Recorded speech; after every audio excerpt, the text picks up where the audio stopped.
আসসালামু আলাইকুম গাইস। তো আজকে অনেকদিন পর ডোবাপাড়া একটা প্রাইভেট স্কুলে আসলাম। আগে অল্প স্বল্প যাই হোক কাম করে থেকে গেছি। তো বর্তমান ফুল ঘরটাই টিনের বেড়া গিলা কালার করা হবো। ফুলা অলরেডি হয়ে গেছে গা, দেখেন কালারটা দেখেন।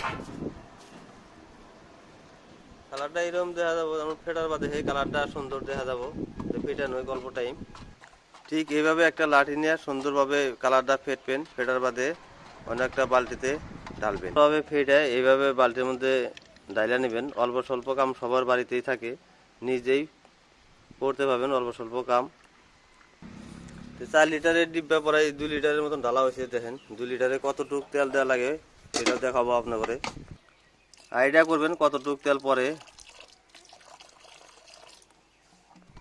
তেল দেওয়ার বাদেও এই সুন্দর করে ভাবে ঘুটবেন সুন্দরভাবে।